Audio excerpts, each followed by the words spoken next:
Hi again. In The Rise of Adventism, David Arthur's section on Millerism and the impact of the date 1844, the Great Disappointment so-called. And the last section was on the question of what is Babylon and what's our responsibility if we're true Bible believers to this tendency that was already there before the Great Disappointment to distance oneself from the norms of Christendom. And this separatism, which divided actually the Millerites. Some were still devoted to their local churches. Apparently William Miller himself didn't completely distance himself from his spiritual roots. But on the other hand, many of them wanted to, and many of them were very vehement about desiring to separate themselves from the Protestant churches that they viewed by this time as the daughters of the Roman Church and therefore part of Babylon the Great. So Arthur goes on. The fourth and final question was, what will be the consequences of refusing to come out of Babylon? God had declared Babylon's downfall and destruction. The only chance of escaping her fate was to confess a belief in the personal return and reign of Christ. Just remember then, he wrote, what must be the consequences of refusing to receive the truth and to abide by it. Babylon must be destroyed, and you with it. He continued, but say a multitude of professed ministers and Christians, I don't expect to be damned just because I don't believe in Millerism. Now don't let the devil cheat you out of heaven through your fears of bearing a single epithet of reproach. Does the Bible teach the personal coming of Christ to sit on David's throne? Then it must be believed. There's a direct quote. Come out of Babylon or perish. If you are a Christian, stand for Christ and hold out unto the end.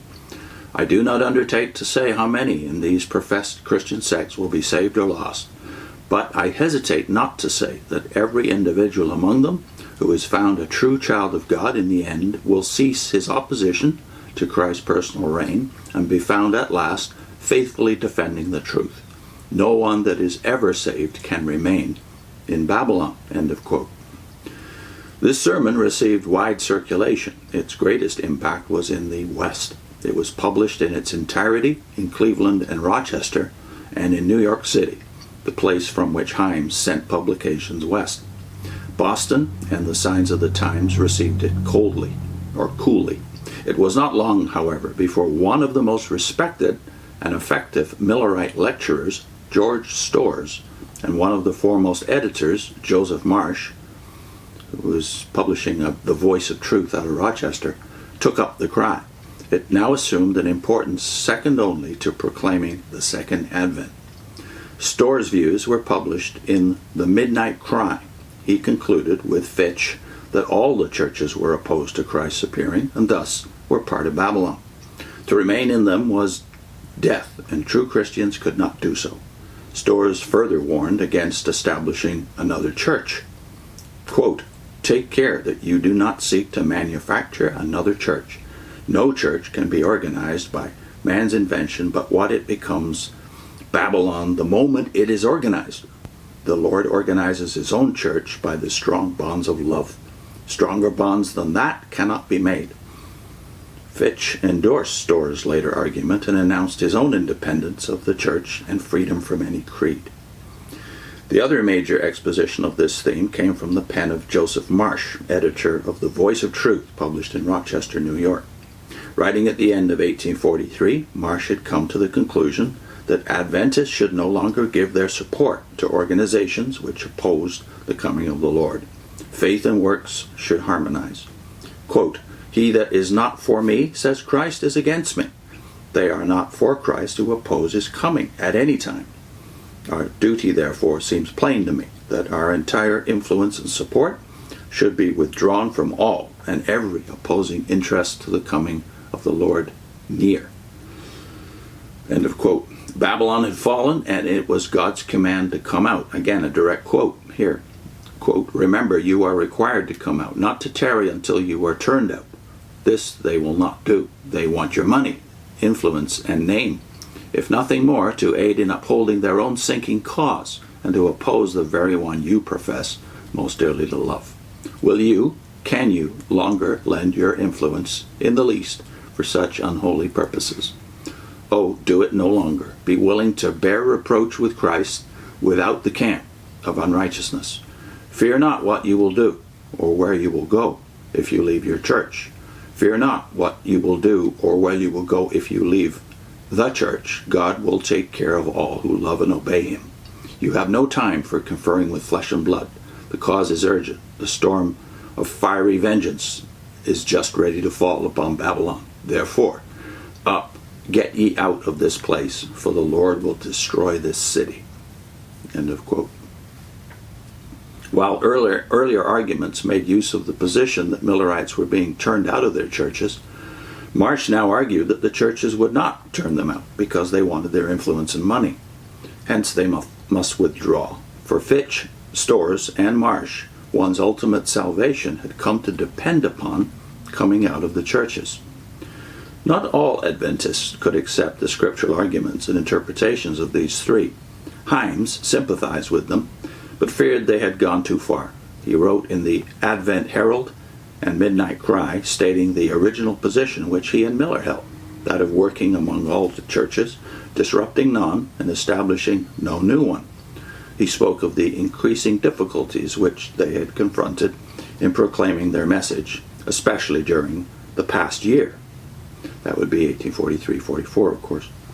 Direct quote here. The ministry and membership who availed themselves of our labors, but had not sincerely embraced the doctrine, saw that they must either go with the doctrine and preach and maintain it, or in the crisis which was right upon them, they would have difficulty with the decided and determined believers.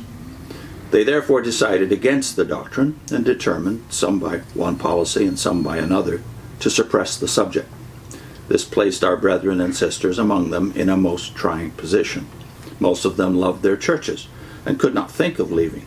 But when they were ridiculed, oppressed, and in various ways cut off from their former privileges and enjoyments, and when the meat in due season was withheld from them, and the siren song of peace and safety was sounded in their ears from Sabbath to Sabbath, they were soon weaned from their party predilections, and arose in the majesty of their strength, shook off the yoke, and raised the cry, "Come out of her, my people." End of quote. In this statement, Himes probably revealed more than he intended. Following Miller's preaching, the churches found themselves divided on the subject. Those who decided against the doctrine had difficulty with the decided and determined believers. This led to attempts to suppress the Adventists, with resulting friction and separation. With the cry to come out of Babylon, the Adventists had seized the initiative in the matter. Himes and Miller did not wish to change from their original position, which they had honestly proclaimed. Time was too short, and as Himes noted, not all Adventists were agreed as to what constituted Babylon. Nevertheless, he wrote, quote, "We are agreed in the instant and final separation from all who oppose the doctrine of the coming and kingdom of God at hand." End of quote. Himes, though, was hedging.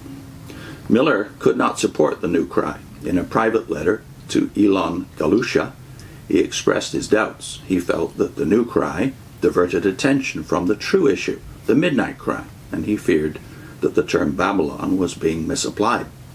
To Himes, he wrote that, quote, "God did command his people to associate themselves in churches and bid them to walk in his precepts and obey his ordinances. Now what must we do? To disobey God? I dare not." End of quote.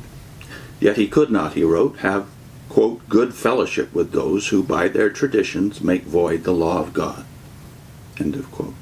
Miller never resolved his dilemma, but to the end he refrained from giving the cry to come out and be separate.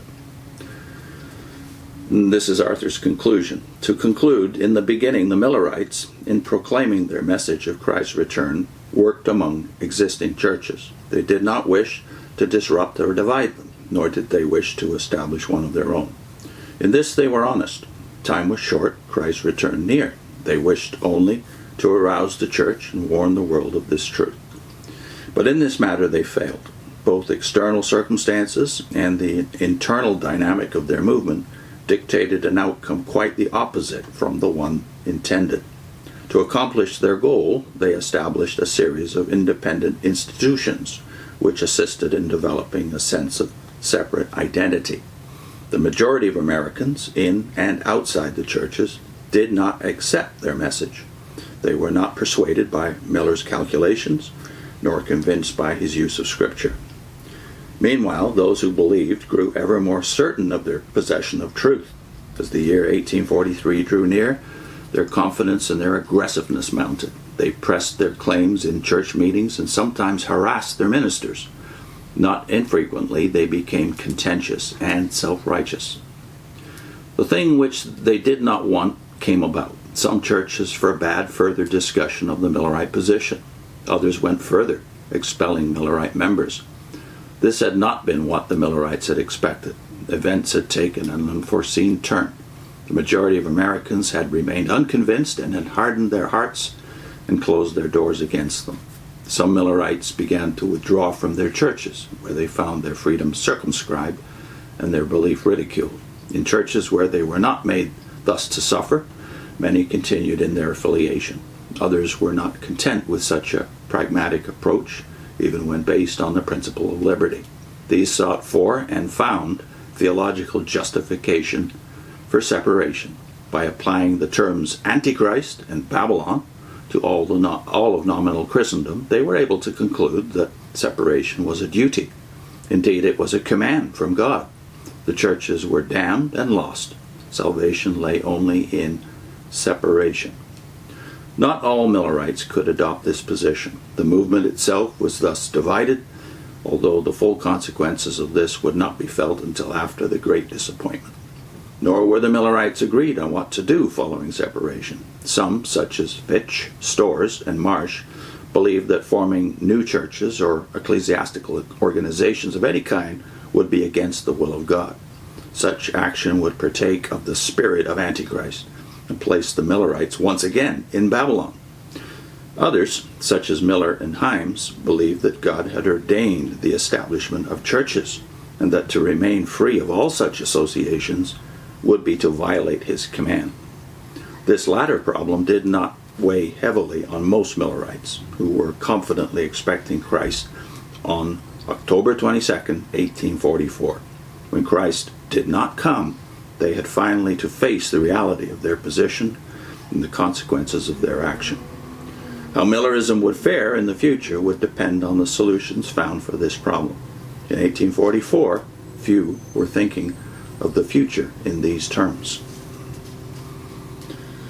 That's the end of the chapter on Millerism.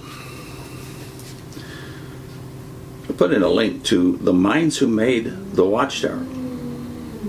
That is a series we did on the book that Nelson Barber and Charles Taze Russell co-authored, Three Worlds, Plan of Redemption. The first video in that series will put on your screen, plus the playlist itself.